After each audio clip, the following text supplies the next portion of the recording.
नमस्कार. महाराष्ट्र योजना कॉर्नरमध्ये आपल्या सर्वांचे स्वागत आहे. आजच्या व्हिडिओच्या माध्यमातून आपण बघणार आहोत की राज्य सरकारच्या वतीने म्हणजेच की मुख्यमंत्री 30 जून 2026 पर्यंत कर्जमाफी करण्याचं आश्वासन दिलं आहे. म्हणजेच की आता शेतकऱ्यांना आणखीनही त्यांच्यावरती भरोसा नाहीये. म्हणजे मोठ्या प्रमाणात त्यासाठी आंदोलन केलं जात आहे. म्हणजेच की विरोधी पक्षाच्या माध्यमातून असेल, शेतकऱ्यांच्या माध्यमातून असेल, शेतकरी संघटनेच्या माध्यमातून असेल किंवा शेतकऱ्यांच्या कर्जमाफीसाठी आग्रह धरला जातोय. म्हणजेच की आता 30 जून 2026 ची जी तारीख आहे ती लांबची आहे. सरकार करेल की नाही करणार, म्हणजेच की शेतकऱ्यांच्या मनांमध्ये आधीपासूनच मोठासा म्हणजेच की विचलितपणा येत आहे. म्हणजेच की आता सगळं असताना सुरू असताना सुद्धा त्यांच्यामध्ये आणखीन भर किंवा सत्ताधारी पक्षाची जी काही मंत्री महोदय आहे ते शेतकऱ्यांना कर्जमाफीवरती पुन्हा एकदा प्रश्न उपस्थित केलेला आहे. म्हणजेच की आता वित्त मंत्र्यांच्या माध्यमातून विषय कसा तरी मिटला आहे आणि अखेर पुन्हा एकदा तरी शेतकऱ्यांनी कर्ज काढायचे, सोसायट्याच्या द्यायच्या आणि पुन्हा कर्जमाफी मागायची असे एक वक्तव्य या ठिकाणी करण्यात आलेलं आहे. म्हणजेच की आता शेतकऱ्यांच्या माध्यमातून कुठेतरी कर्जमाफीपासून दूर जातील. सरकार सरकार पुन्हा कुठेतरी कर्जमाफीपासून दूर जाते.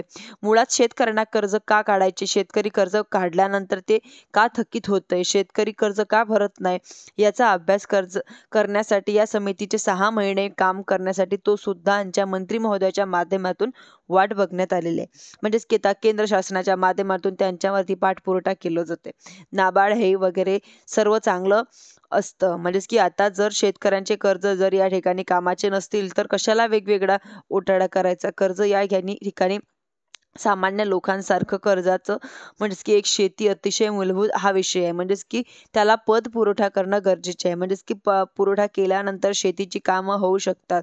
हे ठिकाणी सर्वांना माहिती आहे की कर्ज घ्यायचं शेतीला आणि तो खर्च उत्पादन काढण्यासाठी असतो. म्हणजेच की आता कर्ज भरायचं शेतकऱ्यांनी म्हणजेच की प्रक्रिया, परंतु उत्पादन कमी नाही.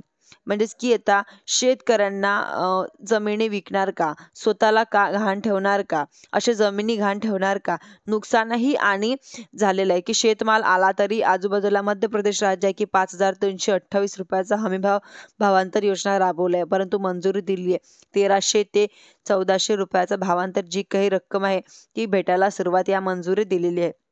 महाराष्ट्रात आजही हमीभावानं खरेदीसाठी सांगितलं जात न ॲप्लिकेशनवरती नोंदणी करता येते ना केंद्रावरती नोंदणी सुरू आहे. परंतु नोंदणी व्हायला त्यांच्यानंतर पुन्हा आर्द्रता पुन्हा भानगडही भरताना म्हणजे की शॉर्टेज आहे. म्हणजेच की उद्या खरेदी करणार व खरेदी कधी करणार आहे येणार हा फक्त सोयाबीनचाच विषय नाही तर कापूस आपण पाहतोय, मका, बाजरी, ज्वारी कुठलाही पीक द्या, कांदा, प्रत्येक वेळी या भावाच्या विषयामध्ये कुठेतरी सरकार हस्तक्षेप करत आहे. म्हणजेच की आता शेतकऱ्यांना सुद्धा कर्ज भरणं अतिशय सोपं असं होणार आहे. परंतु शेतमालाला म्हणजेच की रास्त भाव मिळत नाही, परंतु आवश्यक असलेल्या पायाभूत सुविधांचा उपलब्ध होत नाही व हमी भाव खरेदी केली जातील त्याप्रमाणे चुकारे लवकरच होत नाही. म्हणजेच की आता शेतकरी अडकलेला असतो व समजा शेतकरी पीक विमा भरलेत तर पीक विमा कंपन्यांपासून अंकुर नाही, म्हणजेच की सरकारचं कुठल्याही बाबतीत अंकुश नाहीये. यांच्यामध्ये समजा आता शेतकऱ्यांनी म्हणजेच की पुन्हा कुठेतरी विषय तेवढाच गंभीर्याने लावून जेणेकरून जे काही भष्काळ बोलणं आहे हे कुठेतरी थांबतील. धन्यवाद.